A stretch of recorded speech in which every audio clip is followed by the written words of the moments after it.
My name is Barry Farber, and since 1960 I've had a radio show in New York City. Now, everybody in radio has what we call a rap. The rap on this one is who talks too much. The rap on that one is who drinks too much. The rap on the other one is all he cares about is sports. The rap on me all these months and years has been Farber can't get the Hungarian Revolution out of his head. Well, let me tell you something. The world can't get the Hungarian Revolution out of his head. Communism was on its way to fulfilling its dreams until October 23rd, 1956, when the Ifjúság demanded the Szabadság, when the young people demanded freedom. Everything changed from that point forward. If it were not for that Hungarian Revolution that I can never forget, and you can never forget, you would not have democracies in, shall we go north to south, Estonia, Latvia, Lithuania, Poland, Czech Republic, Slovakia, Hungary, of course, Romania, Bulgaria, Albania, Yugoslavia. No, I may have a terrible time forgetting the Hungarian Revolution. I don't aim to. Heroism such as you know and possibly participated in does not die. As a matter of fact, thanks to that spirit of 1956, you, the owners of the Hungarian Revolution, may eventually save us all. Viszontlátásra, sok szerencsét.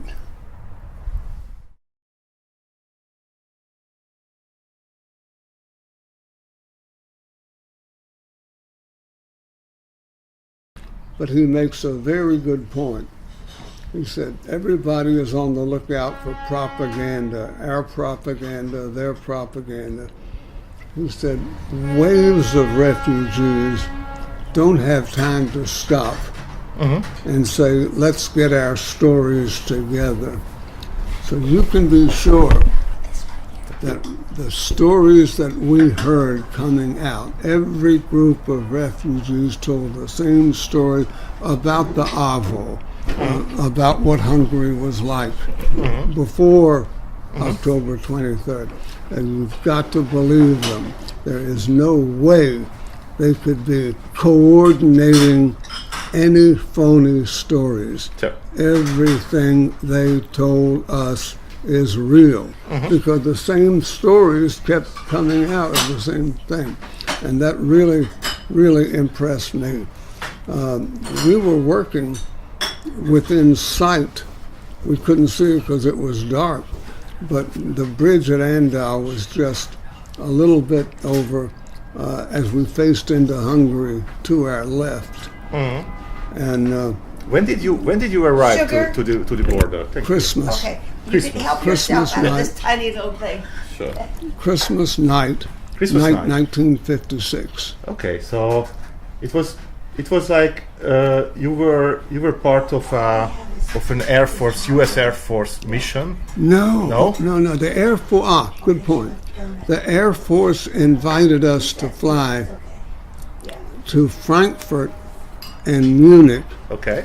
ostensibly to cover Operation Safe Haven, which was the bringing of the refugees who were coming to America. Let's show it. But the American military, in a very, very rare burst of enlightenment, when we got to Munich, they said, fellas, we're going to turn our backs.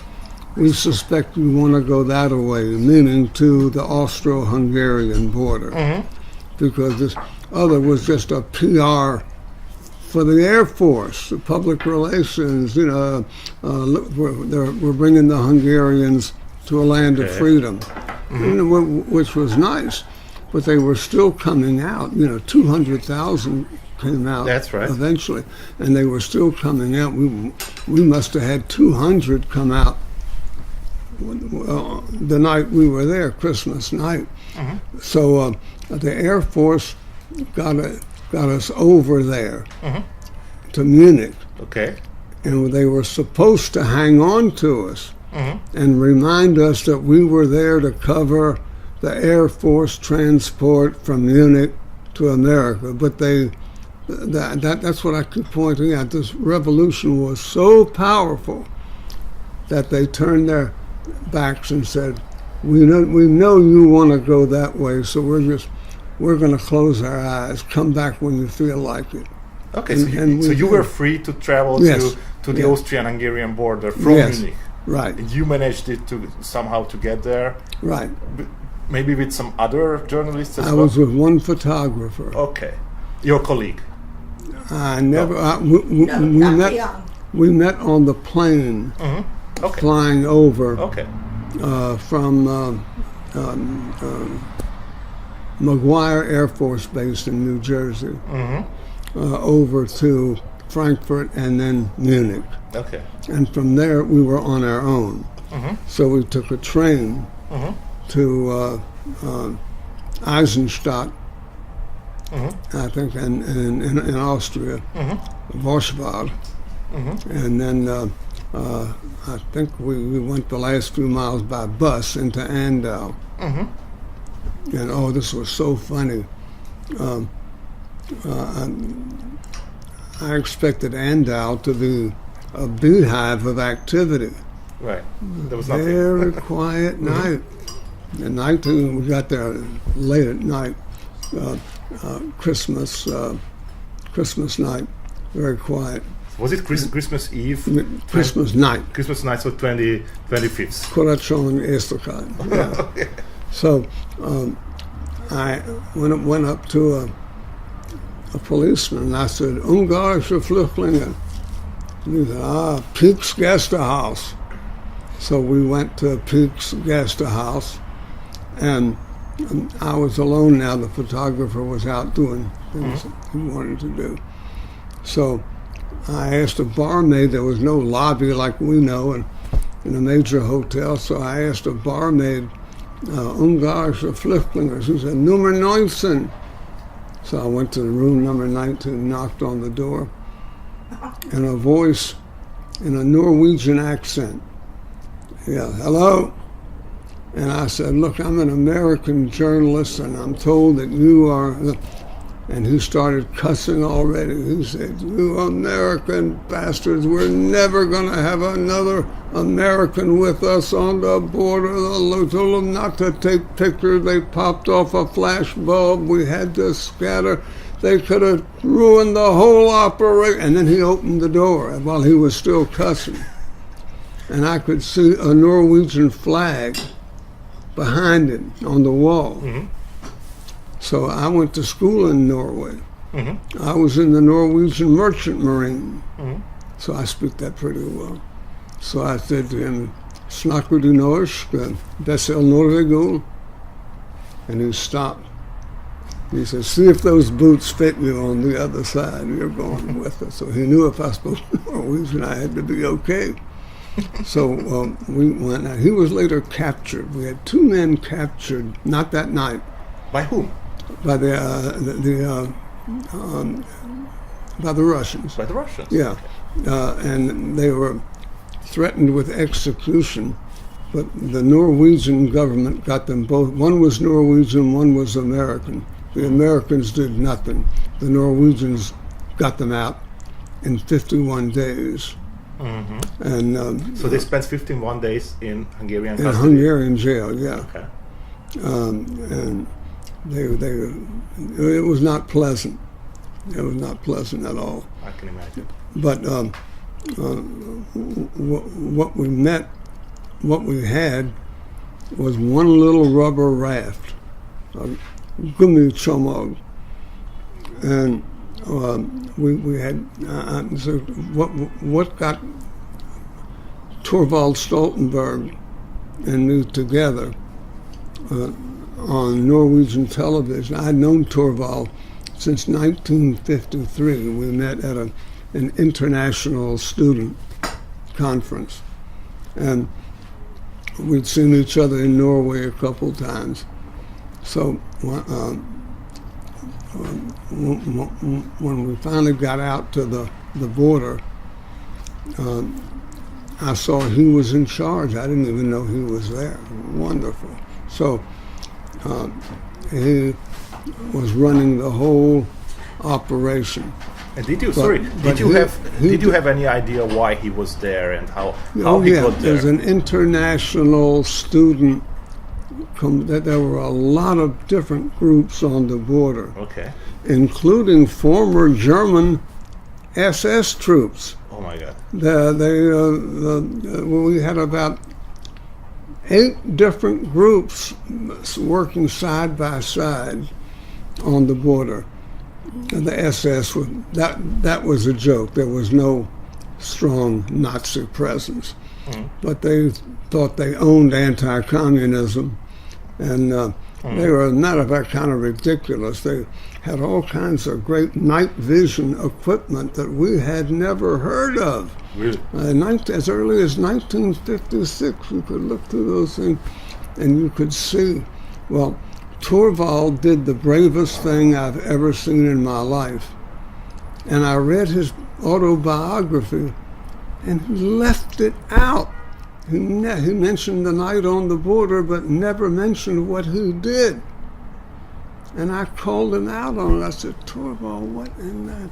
He said, well, Norwegian politicians aren't like American politicians. They don't make big things of this, which was Very strange. a good lesson. But here's what he did. Everybody knew, see, that the Hungarians had a network of visitors. The only light allowed on the border, from our point of view, was just for the visitors to see if they got the right money before they gave the Hungarians over to us. And we had a boat and 2 boatmen with paddles. So the theory was, when the refugees came to the far bank, both of our men would go over. One with an oar would stay on the Hungarian side of the canal, and the other would come back. But everybody knew, all the visitors knew, when it got to be daylight, it was over. Well, this was like a movie. We saw a light way, way, way in the woods. It either had to be the AVO or those units of the Hungarian army that had not totally defected to the freedom side. And we packed up and went all the way back up the ridge, and that was all definitely Austria. Hungary owned both banks of the canal, obviously, because you can't run a canal with owning just one bank. Right. So we were all packed up and ready to go. And then one of the Irish boys, there were 11 nationalities working the border with our little group, 11 nationalities. So one of the Irish boys came running up from the canal and said, there's another group of refugees. Oh my God, with daylight and a light coming out of the woods very far away, but still. So we ran back to the Land Rover, cut the rubber raft ran back down. But in our haste, we made a terrible mistake. Each man with an oar thought the other one was in the boat. So when they yelled, pull, and we pulled, we had a boat full of refugees, horses coming out of the woods. So I was number 2 man on the rope. Torvald was number 1. Without an instant's hesitation, he belly flopped into the empty raft, and tried to paddle his way across with his hands. It was futile. The current took him downstream. But then we saw a stick We've been there all night. Nobody had ever noticed that stick. Okay. And some of the more religious people thought God put the stick down for our convenience. So Torvald grabbed the stick and was able to get across the canal. And then we had the boat and our men with the oars on the same side, and we quickly got 40 across. 40 refugees, 5 at a time, and got back into Austria before the light got much closer. Do you remember them, if they were like families, children, or Mostly families. Mostly families. But I will never know for the rest of my life if I would have jumped into that boat or not. I like to think I would have, but I know that Torvald did. So I got on him. I said, Torvald, so I went around him. I said, I'm going to write this for the Norwegian people. So I wrote an article, and the Norwegian television people got a hold of it, and they decided to bring us both together. But when was that? When you met at the television? I think that was 2008. 2008? No, 2007. 2007, okay. 2006 or 2007. Right. And are you still in touch with him? No. You're not. But I feel like I'm in touch with him through his book. He's old now, and his son is head of NATO. And his son, Torvald, the old man, never made prime minister. He was mayor of Oslo. You know how European politics are. He was mayor of Oslo, defense minister of Norway, and foreign minister. Yeah, right.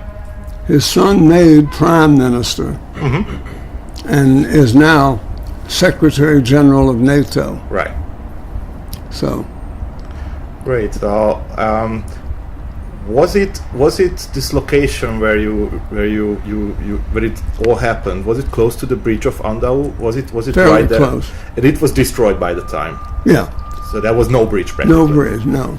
And did you have any idea what happened after this night, after Christmas night? Were there other refugees as well? Yes. We knew exactly what happened. After communism was very smart.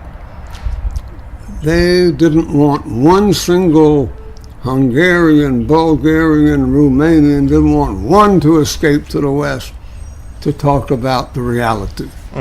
Not one. But after the first day of the revolution, there were hundreds of Hungarians who got away. So the communists very skillfully changed their plans. They said, now that part is blown. We've lost the propaganda war for the time being. So we'll now just we'll leave the border open. It stayed open until January the 12th. So from October the 23rd until January the 12th, it was fairly easy to leave. Okay.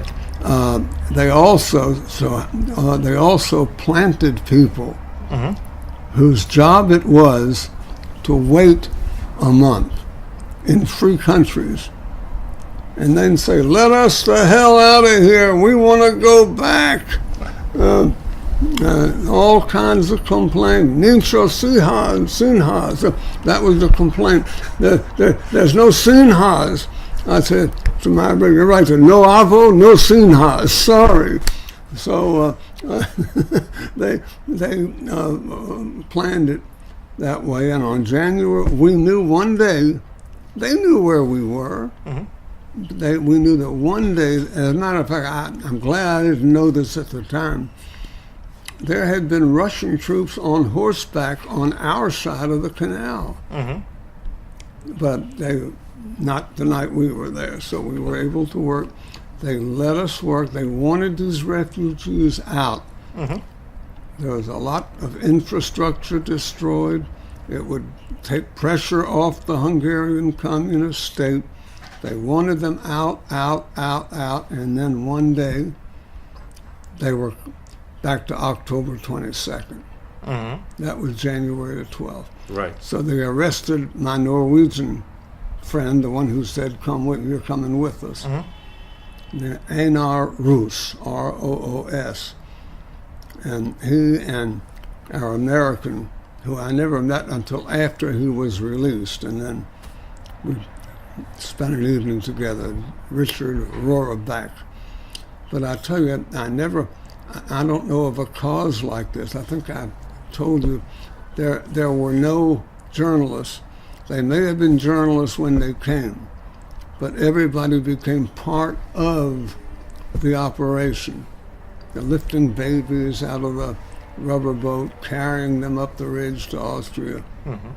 Now, what happened to you after this evening? Did you travel back to Munich and no, I went up to Oslo, where I had been to school. Since I was in Europe, I took advantage of it, and then I went back to another sector of the border where they were coming across over land. But there they didn't need us. All we had to do was say welcome. There were so many stories. There was a story of a gypsy. I think this was the first time in history that gypsies have ever moved for political reasons. Since the dawn of history, the first time gypsies ever moved because of political reasons was during the Hungarian Revolution. And there were stories, for instance, of a group that got lost. Well, there are many terrible stories of people who crossed on land, and whoever designed that border was on psychedelic drugs. It went like this. Many times, groups got out of Hungary and returned back and kept walking straight and wound up back in Hungary and were captured. You probably know the Russians made an artificial border and dressed like Red Cross people and yelled, "Ito Sabadshag, Ito Sabadshag," and then they arrested them when they got close. There was a gypsy who they were clearly lost. They got separated. Gypsy pulled out his violin, started playing. Everybody came to the music. The whole group got reunited again. And it was just so. Did you have a chance to write the story immediately after it happened? Oh yeah, many. So you could send it back to your newspaper and it was published. Yes. Oh yeah. That was the way that the American public could learn about this thing. Well, I only wrote for a very small part of the American. Our radio show now is nationwide, but in those days all we had was one very small little newspaper. But there were a lot of people writing, and the word got out. America was really, really galvanized. I think America didn't help. And there was a terrible rumor going around here at the time that Eisenhower had said to Khrushchev, "Do what you have to do quickly because we can't control our people much longer." There were American soldiers going AWOL, meaning bye-bye, and going into Hungary in uniform and tying up with freedom fighters. So you become friends after you met at the border? Oh yeah, you yeah. Okay. We became good friends, but I really miss him a lot. If he were in Budapest, he would steal the show. Could you have any idea about the people that just came across the border, Hungarians? What happened to them later? Oh, sure. Ours is a pretty good little microcosm. The ones who came to New York, Cleveland, Detroit, big centers of Hungarian, they just got absorbed. There are a lot of them had cousins in McKeesport, Pennsylvania. There was no problem. Now there were no Hungarians in Greensboro, North Carolina. So Well, we had a family, and there was a man who gave them a house. Beautiful house, title, and all, just gave them a house. Stonkai.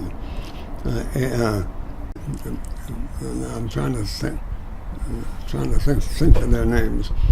Two beautiful little girls, Zuzi and Eva. And they led a very good life in North Carolina, where the children learned English before the parents did. Some single men came, and we got them jobs, and they eventually went to centers where there were more Hungarians. We had only one, who made a fuss, appeared on television saying, "I want to go back to Hungary." And we knew it was a setup. I'm sure there were some who honestly wanted to go back. But there was think about it. 200,000 come out, and they get noticed by the world. Their story gets noticed. Right. 3 months later, one family wants to go home. They get almost as much publicity. So the communists knew they would lose this round, but if they waited 3 months, and a couple of them were dissatisfied with the West, disappointed with the West, and wanted to go home, then they would get their propaganda. Were they agents of the communists? These people Not necessarily, but instructed by some way, blackmailing or whatever. Exactly. Okay. I think some had to be honest, but it was a ploy. Because don't forget, Moscow had a lot at stake here. Sure. There was a lot going on that you never heard about. In Romania and Czechoslovakia, people were very excited. The communists knew they were not popular, and they knew it boiled over in Hungary, and they didn't want 35,000 people dead like you had in Hungary. Sure. So they didn't want a revolution like that there, but they were damn glad you showed them how. They were very proud of the Hungarians and what you had done. And as I say, if it hadn't been for the Hungarian Revolution, the face of Europe would be completely, I don't think communism, what did communism gain after that? A straight downhill decline. Right. Mr. Farber, thank you very much for the talk.